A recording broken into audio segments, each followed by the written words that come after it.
राम राम. मी advocate Ramesh Rajurkar Nandigram YouTube चॅनलवर आपलं हार्दिक स्वागत करतो.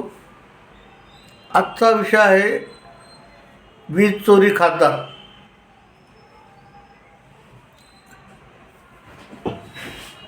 आपल्याला आश्चर्य वाटत, पण वस्तुस्थितीमध्ये आहे. उत्तर प्रदेशमध्ये संबल नावाचे गाव आहे. तिथलचा खासदार हा वीज चोर आहे. त्याच्याविरुद्ध वीज चोरीचा गुन्हा दाखल झालेला आहे. ज्या खासदाराला भरपूर महिना मिळतो शासनाकडून, केंद्र शासनाकडून, त्याचं लाईट बिलसुद्धा मिळतं, त्याला टेलिफोनचं बिल मिळतं, फिरायचं बिल मिळतं, भेटते. त्याला एक PA ठेवता येतो. त्याला रेल्वेमध्ये तिकीट लागत नाही, STमध्ये तिकीट लागत नाही. खूप फॅसिलिटी आहेत खासदाराला. पण संबलचा भिकारी खासदार लाईटसुद्धा चोरी करत होता. या खासदाराच्या विरुद्ध आज वीज चोरीची केस, दंगलीमध्ये सहभाग घेतल्याबद्दलचा गुन्हा दाखल झाला आहे. आणि आज तो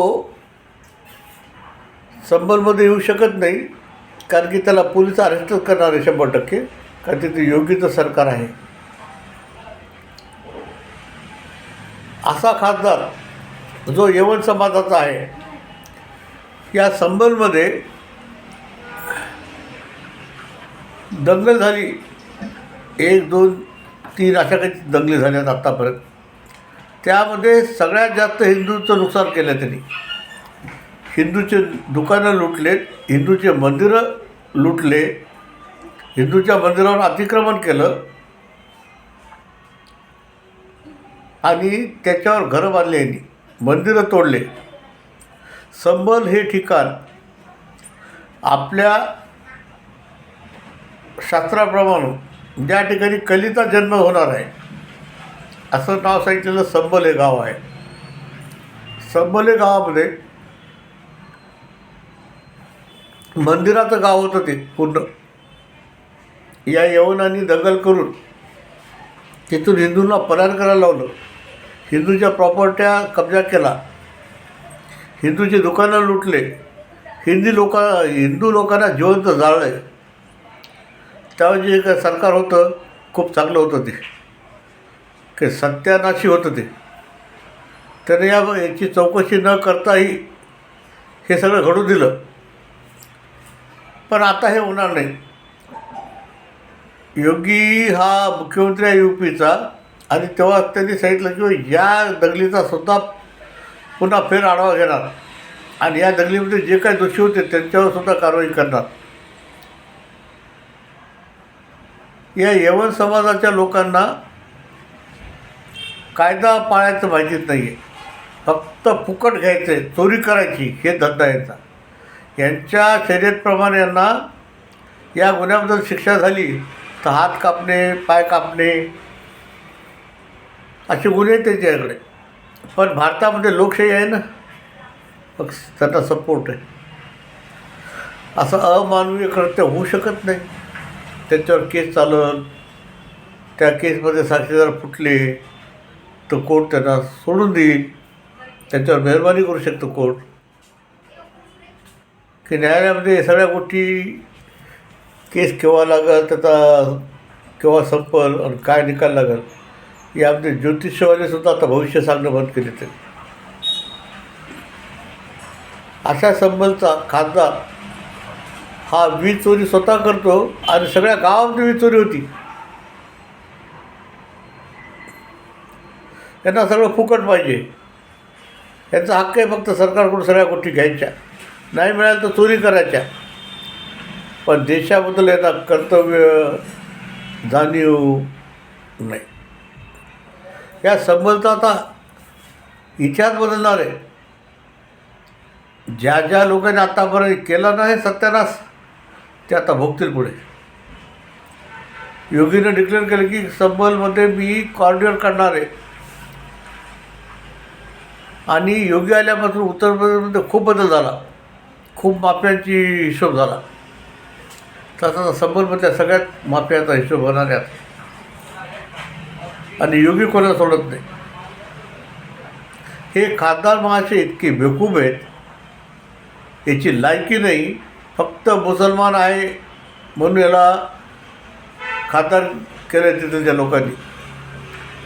अहो सगळं गावात वीज चोरी करत होतं. आश्चर्य आहे. अहो कमीत कमी मीटर तर लाव.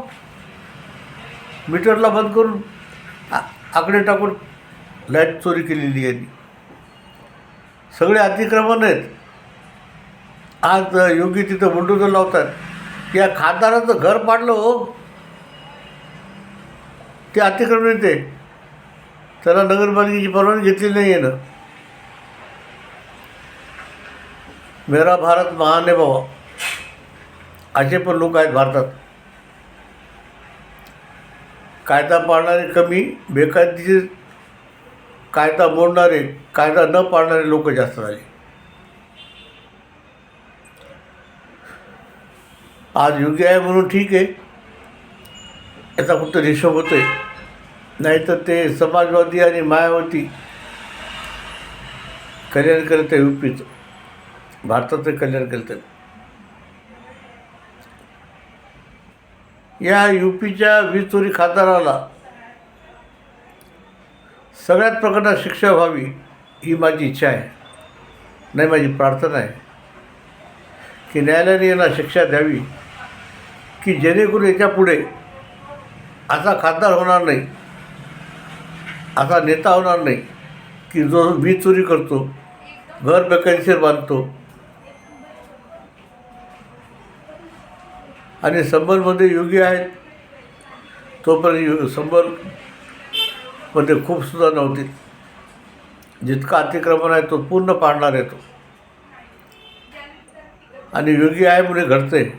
नाही तर अजून किती वर्ष चाललं तर काँग्रेस, समाजवादी, मायावतीची बहुजन समाज पक्ष की ज्यांना यांना कोणी हात लावायची हिंमत केली नसती. आणि यांना माहिती आहे की आम्हाला कोणी हात लावू शकत नाही. अशा मस्तीमध्ये हे लोक राहिलेले आहेत. आणि योगी मात्र कोणा सोडत नाही. संबल हे या ठिकाणी कल्कीचा जन्म होणार आहे. आणि ही जी आता गोष्ट होती ती मला असं वाटतं की कल्की आता संबलमध्येच येतील. जे लिहून ठेवलेले पूर्ण मागच्या ग्रंथांमध्ये, भविष्यपुराणामध्ये किंवा ओरिसाचे जे काही होऊन गेले महाराज त्यांनीसुद्धा लिहून ठेवले. मी माझं मत आपल्यासमोर मांडलं आहे. आपलं जे काही मत असेल ते कॉमेंट बॉक्समध्ये द्या. जय श्रीराम.